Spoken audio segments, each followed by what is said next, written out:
Olá pessoal, iniciemos mais uma aula de filosofia, agora trabalhando o conceito de ciência e sua história. Quando a gente fala sobre a história da ciência, a gente confunde um pouco a história da ciência com a história da filosofia. Por quê? Porque antes do século XVII, filosofia e ciência estavam ligadas.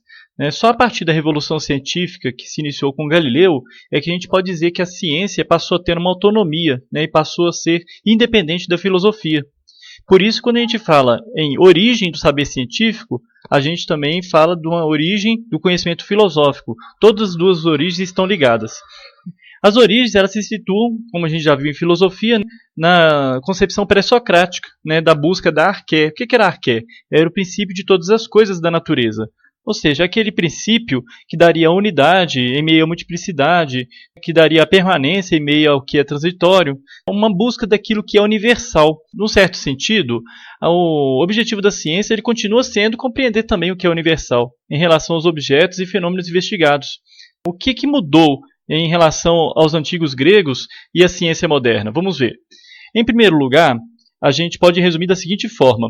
Nós podemos dizer que a ciência antiga ela procurava conhecer e determinar as 4 causas, como a gente viu em Aristóteles, material, formal, eficiente e final. O que significa? Significa dizer que ela se confundia com a própria metafísica. Ela se baseava mais nas qualidades das coisas, tinha preocupações finalistas. Ela buscava o sentido dessas coisas. O conceito de ciência era mais contemplativo, o conceito aristotélico. Mas no conceito moderno de ciência, a gente não tem mais essa preocupação metafísica, ele é mais quantitativo, operativo, interventivo, baseado em procedimentos específicos e experimentais.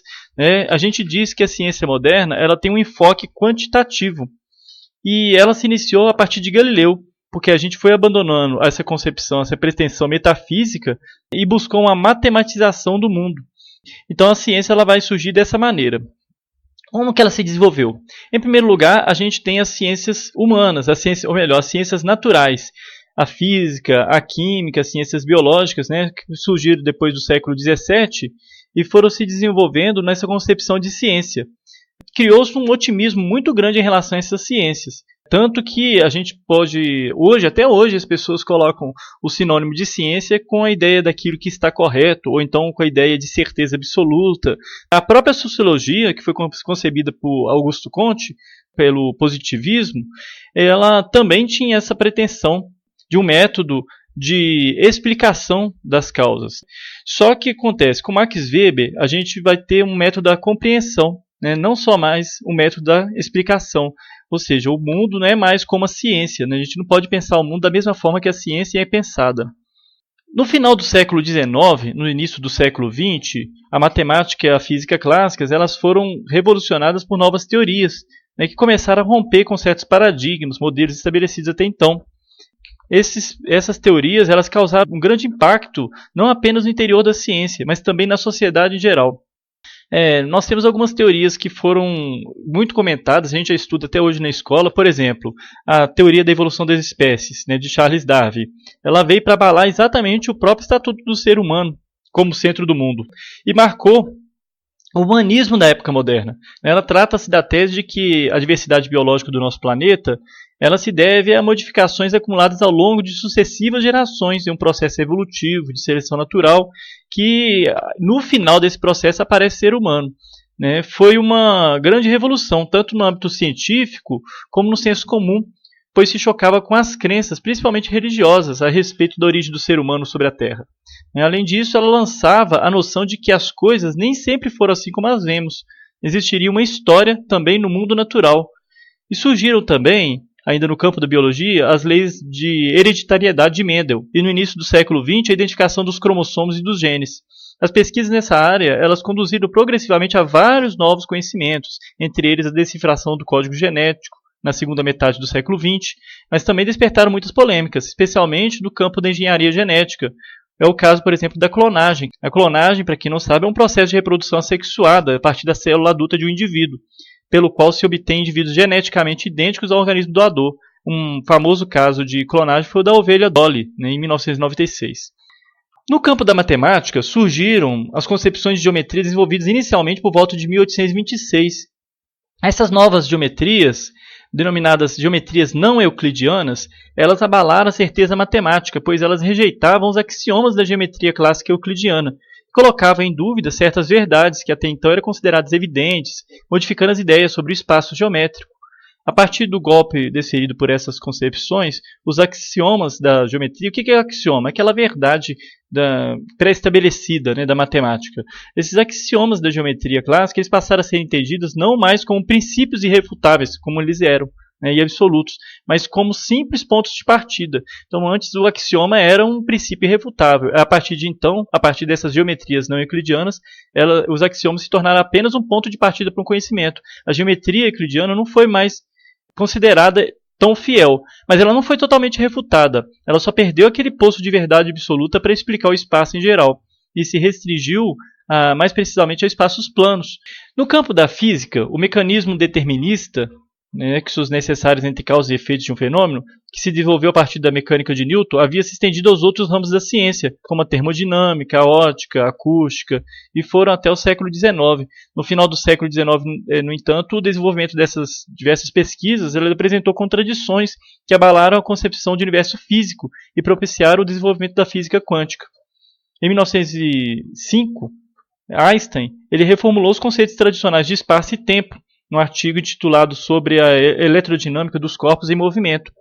Nesse texto, Einstein enunciou, entre outras coisas, que a energia é igual à quantidade de massa multiplicada pela velocidade da luz ao quadrado. É a famosa fórmula de Einstein. Era um ponto de partida para o desenvolvimento da teoria que a gente conhece muito bem quando a gente ouve falar de Einstein, a teoria da relatividade. O mecanismo da física clássica newtoniana sofreu um novo abalo com a formulação do princípio da incerteza. Esse princípio estabeleceu a impossibilidade de determinar com precisão a velocidade e a localização de um elétron. O mecanismo da física clássica newtoniana sofreu um novo abalo com a formulação do princípio da incerteza por Heisenberg, um dos fundadores da física quântica. Esse princípio estabeleceu a impossibilidade de determinar com precisão a velocidade e a localização de um elétron. No século XX, a física passou a lidar com dois grandes níveis de observação: o campo dos valores e grandezas verificáveis na experiência cotidiana, que emprega a física clássica, e o campo dos valores e grandezas envolvidos nos fenômenos microscópicos, atômicos, nucleares, subnucleares e astronômicos, que emprega, por exemplo, a física quântica e a teoria da relatividade, respectivamente. O desenvolvimento desses novos campos da física, além de romper com aquela concepção determinista, mecanicista da física clássica, passou a admitir também, como princípio da incerteza, um certo irracionalismo que abalou essa pretensão de causalidade, previsibilidade que a gente caracterizava a ciência até então. Então a ciência ela passou a ser um conhecimento que também pode ser refutado a partir de novos conhecimentos. Ela deixou aquele local que ela tinha de irrefutabilidade. A partir da segunda metade do século XX, aumentou o número de adeptos das abordagens que não seguem o modelo adotado desde o início da ciência moderna, principalmente no reducionismo mecanicista dela. Por esse motivo, vários estudiosos falam do surgimento de um novo paradigma, e, portanto, de uma nova ciência, chamada ciência pós-moderna. O reducionismo ele pode ser definido como o pensamento que a gente formula a partir das partes. Ou seja, o todo pode ser explicado pelas partes, nas quais ele se reduz. A soma das partes equivaleria então ao todo. Isso é o reducionismo. Assim, se a gente conhece as partes, a gente vai conhecer o todo. Agora, o holismo, que foi uma outra abordagem, é uma abordagem sistêmica, ou seja, a ideia de uma estrutura organizada de elementos interrelacionados. Para ser compreendido, o todo não pode ser dividido isolando suas partes. As partes devem ser entendidas conjuntamente nas relações que estabelecem entre si, sempre tendo como referência o todo. Holo significa total, inteiro e completo. Uma de suas expressões é o chamado emergentismo, movimento que ganhou força dentro da biologia desde o início do século XX. Os emergentistas eles dizem que em alguns sistemas o todo é algo mais que a simples soma de suas partes, porque nelas não se observariam algumas das propriedades que emergem com o todo. Em outras palavras, as propriedades emergentes não poderiam ser reduzidas às anteriores. Um exemplo de emergência seria a vida. É um fenômeno incompreensível quando a gente pensa nos elementos inorgânicos isoladamente. Vamos supor, se você pensa um ser humano, você pensa as partes que compõem o ser humano, os órgãos internos e externos. O ser humano não é simplesmente a soma desses órgãos, ele é muito mais do que isso. Outra expressão de holismo da compreensão da realidade é o pensamento sistêmico. Segundo essa abordagem, qualquer sistema real, por exemplo, uma célula, uma empresa, a Terra, ela se manifesta como um sistema complexo, isto é, apresenta distintos níveis de realidade e interação.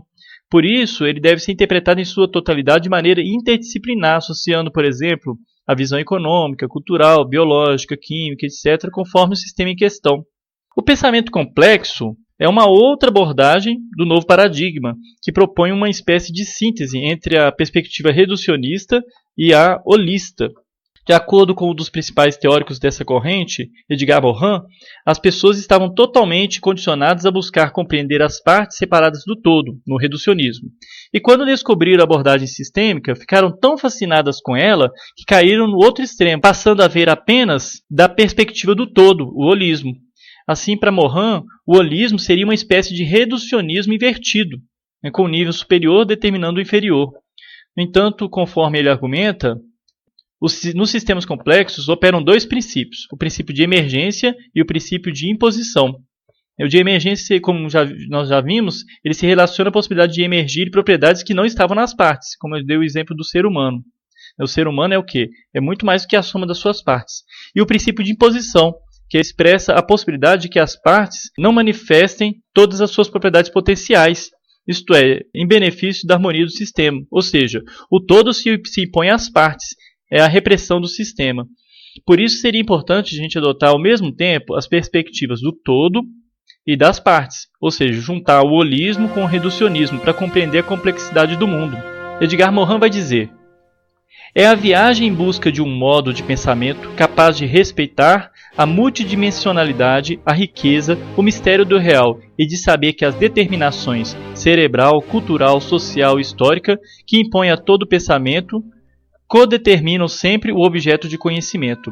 É isto que eu designo por pensamento complexo. Então, pessoal, vamos parar por aqui, né? Eu espero que tenha dado para resumir um pouco, né, essa história da ciência, mesmo porque para a gente aqui interessa uma concepção de passagem dessa história da ciência, visto que nossa abordagem é uma abordagem apenas filosófica da ciência. Aqui nós tentamos apenas analisar alguns conceitos para compreender um pouco mais a importância da filosofia da ciência. Muito obrigado pela atenção, até a próxima aula.